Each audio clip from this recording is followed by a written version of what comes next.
എഴുതാൻ കാര്യം എന്നാന്ന് ചോദിച്ചാൽ 2004 തന്നെ ഇവര് ഒരു MOU സൈൻ ചെയ്തു. TTPയും ഈ കമ്പനിയുമായിട്ട് ഇത് ചെയ്തു. അപ്പം നമ്മൾ ഇത് നടപ്പിലാക്കാൻ ഉറച്ചിരിക്കുകയാണ്. ഞങ്ങള് വ്യക്തമായ പരിപാടിയോടുകൂടിയാണ് മുമ്പോട്ട് നീങ്ങുന്നത്. അല്ലാതെ വെറുതെ ഒരു വാക്ക് പറഞ്ഞ് കളിപ്പിക്കാൻ വേണ്ടി അല്ല എന്ന് ബോധ്യപ്പെടുത്താൻ വേണ്ടി ഞാൻ ആ കത്തിൽ മെൻഷൻ ചെയ്തിട്ടുണ്ട്. അത് ഞാൻ അഡ്മിറ്റ് ചെയ്തിട്ടുണ്ട്.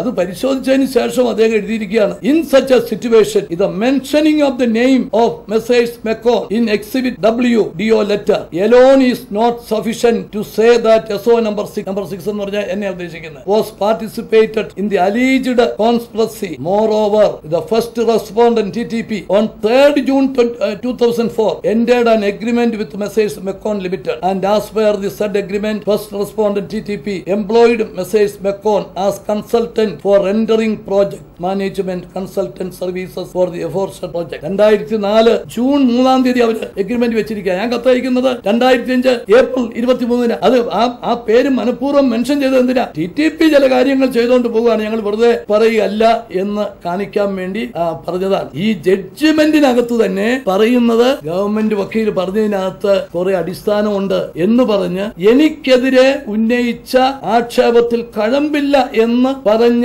ജഡ്ജ്മെന്റ് ഉദ്ധരിച്ചുകൊണ്ടാണ് എന്നെ പ്രതിയാക്കണം എന്ന് പറഞ്ഞ് മീഡിയ പലതും കൊടുത്തത്. ശ്രീ രമേശ് ചെന്നിത്തല ഒന്നുമില്ലാത്തയാളാണ്. അദ്ദേഹം അന്ന് മന്ത്രിയല്ല, MLA അല്ല, KPC പ്രസിഡന്റ് അല്ല. ആരോ രമേശിന്റെ പേര് പറഞ്ഞു എന്നാ. അദ്ദേഹത്തെ മൊഴിയെടുക്കാൻ വിളിച്ചിട്ട് വന്നിട്ട് പോലുമില്ല. വന്നാൽ എന്ത് പറയാനാ, എന്ത് തെളിവ് കൊടുക്കാനാ? വന്നിട്ട് പോലുമില്ല. ഇബ്രാഹിം കുഞ്ഞിന്റെ പേരില്ല. പക്ഷേ മാധ്യമങ്ങളിൽ വന്നപ്പോൾ മുഖ്യമന്ത്രിയും ആഭ്യന്തരമന്ത്രിയും അന്നത്തെ വ്യവസായ മന്ത്രിയായിരുന്ന ഇപ്പോഴത്തെ പൊതുമരാമത്ത് മന്ത്രി എന്നൊക്കെ പറഞ്ഞു വന്നു. ഇതാണ് ഈ കേസിന്റെ യാഥാർത്ഥ്യം. മാധ്യമമെങ്കിലും കുറച്ചൊരു നീതി കാണിച്ചു. മുഖ്യമന്ത്രിയെ മുഖ്യപ്രതിയാക്കണമെന്ന് പറഞ്ഞ് ഹെഡിങ് കൊടുത്തു. അവരത് തിരുത്തി. ടൈറ്റാനിയം കേസിന്റെ വിധിപ്പകർപ്പിൽ മുഖ്യമന്ത്രി മുഖ്യപ്രതിയാണെന്ന പരാമർശമില്ല. എന്നാൽ മുഖ്യമന്ത്രിയെ ഒന്നാം പ്രതിയാക്കിയാണ് പരാതി നൽകിയിട്ടുള്ളത്. ഈ പരാതിയിന്മേലാണ് കോടതി അന്വേഷണ ഉത്തരവ് പുറപ്പെടുവിച്ചത്. വെള്ളിയാഴ്ചത്തെ പത്രത്തിൽ മുഖ്യമന്ത്രി മുഖ്യപ്രതിയാണെന്ന പരാമർശം പ്രസിദ്ധീകരിക്കാൻ ഇടയായതിൽ ഖേദിക്കുന്നു. അവരെങ്ങനെ കാണിച്ചു? വിഷ്വൽ മീഡിയ എന്തൊരു ആഘോഷമായിരുന്നു. ഞാനൊരു മറുപടി പോലും പറയാൻ പോയില്ല. കാരണം വരട്ടെ, കുറെ വരട്ടെ. പക്ഷെ സത്യം എന്താണെന്നുള്ളത് നിങ്ങൾ തിരിച്ചറിയണം. സത്യം എവിടെയാണെന്നുള്ളത് അറിയണം. ഈ പ്രോജക്ട് ഇത് സംബന്ധിച്ച് ഉള്ള ഒരു ട്രാൻസാക്ഷനിലും ഞങ്ങൾക്ക് ആർക്കും പങ്കില്ല. ഞാനാണെങ്കിൽ ഒന്നും അല്ലെങ്കിലും തൊഴിലാളിയെ രക്ഷിക്കാൻ വേണ്ടി ഒന്ന് ഇറങ്ങിത്തിരിക്കുകയെങ്കിലും ചെയ്തു. മറ്റൊരു രണ്ടുപേരും അതുമില്ല. ഈ ഫെഡോയുടെ ഒരു റിപ്പോർട്ട് ഇതുണ്ട്. ഫെഡോയുടെ അതെന്ന് പറയുന്നത് പൊല്യൂഷൻ മാറ്റത്തിന് മാത്രമാണ്. അതുകൊണ്ട് ഇത് വയബിൾ ആകത്തില്ല, അത് മുമ്പോട്ട് പോകാൻ ഒക്കത്തില്ല എന്ന് തീരുമാനിക്കുന്നതും അതിനു മുമ്പുള്ള നൈനാർ ഗവൺമെന്റ്. അവരാദ്യം 55 കോടി രൂപയുടെ പ്രോജക്റ്റ് ആക്കി. അത് പിന്നെ 108 കോടിയാക്കി. ഈ 108 129 ആകുന്നുള്ളൂ UDF ഗവൺമെന്റിന്റെ കാലത്ത്. വിത്ത് സോ മെനി അഡീഷൻസ് എന്ന് വെച്ചിട്ടാക്കുകയാണ്. ആ 129 പ്രായോഗികമാണോ സംശയം വന്നപ്പോഴാണ് വലിയ മേജറായിട്ട് ചേഞ്ച് 127 കോടി രൂപയുടെ പ്രോജക്ട് പ്രിപ്പയർ ചെയ്തു. അതിന്മേൽ നടപടിയൊന്നും പോയില്ല. 127 കോടിയും കൂടി വന്നിരുന്നെങ്കിൽ ഇതാകുമായിരുന്നു എന്നാണ് എക്സ്പെർട്സ് ഒക്കെ പറയുന്നത്. അതിനകത്ത് ഈ 4 ഐറ്റം ഉണ്ട്. പൊല്യൂഷൻ കൺട്രോൾ ഉണ്ട്, മോഡേണൈസേഷൻ ഉണ്ട്, ഡൈവേഴ്സിഫിക്കേഷൻ ഉണ്ട്, എക്സ്പാൻഷൻ ഉണ്ട്. 40 ടൺ 65 ആവും ആദ്യത്തെ ഘട്ടത്തിൽ. പിന്നെ 100 ടൺ ആവും. ഈ 100 ടണ്ണിൽ 70 ടൺ വാല്യൂ ആഡഡ് പ്രൊഡക്റ്റ് ആയിരിക്കും. അപ്പോഴത്തേക്ക് നല്ല നിലയിൽ പോകും എന്ന് കണ്ടു. 2004 ജൂൺ 3-ന് മെക്കോണുമായിട്ട് ഇവിടെ കൺസൾട്ടന്റ് ആയിട്ട് എഗ്രിമെന്റ് വെച്ചു ടൈറ്റാനിയം. ഞാൻ രംഗത്ത് വരുന്ന 2005-ൽ SCMC വന്നപ്പോഴാണ് സുപ്രീം കോർട്ട് മോണിറ്ററിംഗ് കമ്മിറ്റി വന്ന് ത്യാഗരാജന്റെ നിർദ്ദേശപ്രകാരം Kerala pollution control board notice കൊടുക്കുമ്പോഴാണ് യൂണിയൻകാർ വരുന്നതും ഞാൻ വരുന്നതും. ആ സമയത്താണ് ഈ നിർദ്ദേശങ്ങളൊക്കെ വരുന്നത്. യൂണിയനുകൾ കാണുന്നു, അവരാവശ്യപ്പെടുന്നു. ഞാൻ ഇവിടുത്തെ തൊഴിലാളികൾക്ക് വേണ്ടി, സ്റ്റേറ്റിന് വേണ്ടി ഒരു നല്ല കാര്യം ചെയ്തു. ഞാൻ അഭിമാനം കൊള്ളുന്നു. അതിനു വേണ്ടി ഏത് കേസ് വന്നെന്ന് പറഞ്ഞാലും എനിക്ക് ഒരു സങ്കടവും ഇല്ല. പാമോയിൽ കേസ് അന്വേഷിക്കുന്നത് 96 മുതൽ 2001 വരെയാണ്. അന്ന് EK നയനാരാ മുഖ്യമന്ത്രി. 5 കൊല്ലം അന്വേഷിച്ചിട്ട് കോടതി കൊടുത്ത ചാർജ് ഷീറ്റിൽ ഞാൻ പ്രതിയല്ല, ഞാൻ 23-ാം സാക്ഷിയാണ്. എന്റെ റോൾ അറിയാഞ്ഞിട്ടല്ല, എന്റെ മൊഴി എടുത്തതുവാ. അല്ലാതെ ഞങ്ങൾ പിന്നെ അറിയുന്നെന്ന് പറയാനൊക്കത്തില്ല. ആ 5 കൊല്ലം കഴിഞ്ഞു. UDF ഗവൺമെന്റ് വന്നു. ഞാൻ മുഖ്യമന്ത്രിയായി. ഞാൻ കേസ് വിഡ്രോ ചെയ്തു. കാരണം എനിക്കിതെല്ലാം അറിയാം.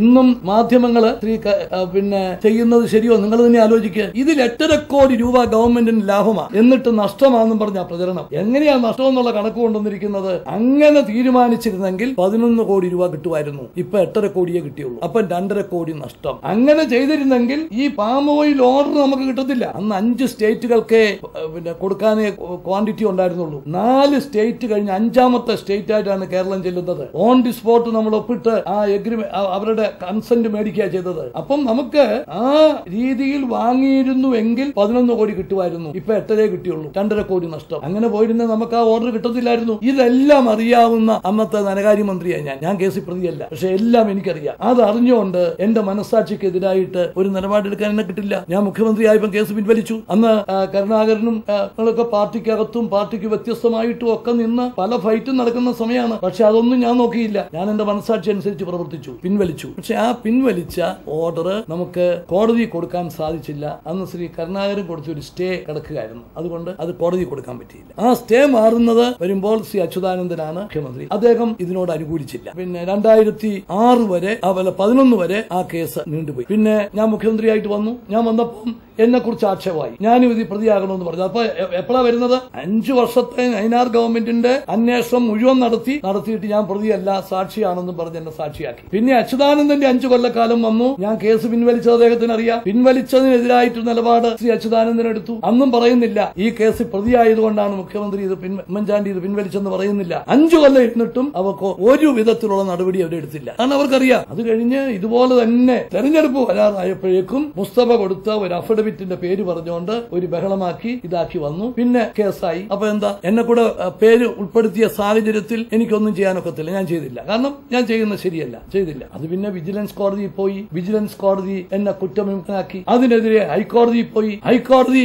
ജഡ്ജ് ഇത് മുഴുവൻ പരിശോധിച്ച ശേഷം എന്നെ പ്രതിയാക്കാൻ പറ്റില്ലെന്നുള്ള തീരുമാനമെടുത്തു. ആ തീരുമാനവും എടുത്ത് ഒരു പീരീഡ് ഉണ്ടല്ലോ, കുറച്ച് സമയത്തേക്ക് ആർക്കെങ്കിലും പരാതിയും പ്രതിഷേധമൊക്കെ ഉണ്ടെങ്കിൽ പ്രകടിപ്പിക്കാനുള്ള ആ അവസരവും കാത്തിരുന്ന ശേഷമാണ് ഞാൻ ഈ കേസ് പിൻവലിക്കാൻ തീരുമാനിച്ചത്. ഞാൻ പുതിയതായിട്ട് എടുത്ത തീരുമാനമല്ല. ഇപ്പൊ ഏതോ അതിനകത്ത് എഴുതി ഞാൻ പ്രതിയായതുകൊണ്ട് എനിക്ക് രക്ഷപ്പെടാൻ വേണ്ടിയാണ്. ഞാൻ ഇന്ന് പ്രതിയല്ലെന്ന് വിജിലൻസ് കോടതിയും തീരുമാനിച്ചു, ഹൈക്കോടതിയും തീരുമാനിച്ചു. ഇപ്പം കോടതിയുടെ ഒരു പരാമർശനം എതിരായിട്ട് വന്നാൽ അത് ഘോഷിക്കും, കോടതി വിധി വന്നാൽ അത് നമസ്കരിക്കും. ഇതല്ലേ ഇപ്പൊ നടക്കുന്നത്. അപ്പൊ എന്നെ കുറ്റവിമുക്തനാക്കിയത് പ്രശ്നമാക്കുന്നില്ല. എന്നിട്ട് ഞാൻ രക്ഷപ്പെടാൻ വേണ്ടി കേസ് പിൻവലിച്ചു. അങ്ങനെയാണ് 2005 ഞാൻ പിൻവലിച്ചത്. എന്തിനാ? എനിക്ക് രക്ഷപ്പെടാനാണോ? എന്റെ മനസാക്ഷി അനുസരിച്ച് ചെയ്യുന്നതാ. അത് ഇന്നും ചെയ്തു. പക്ഷെ അതിന്റെ നിയമപരമായിട്ടേ ചെയ്യാൻ നോക്കൂ. കേസിൽ ഞാനിവിടെ പ്രതിയാണോ ഇല്ലയോ എന്നൊക്കെ ഒരു തർക്കം വന്ന സാഹചര്യത്തിൽ അത് സംബന്ധിച്ചിട്ടുള്ള എല്ലാ തീരുമാനങ്ങളും വരട്ടെ എന്ന് വെച്ചു. എല്ലാ തീരുമാനവും വന്നു കഴിഞ്ഞ് എല്ലായിടത്തു നിന്നും കുറ്റവിമുക്തനായി. അത് കഴിഞ്ഞ് പിന്നെ ഇവര് പോകാനുള്ള സമയവും നോക്കി, അതും പോകുന്നില്ലെന്ന് കണ്ടപ്പോഴാണ് തീരുമാനം എടുത്തത്.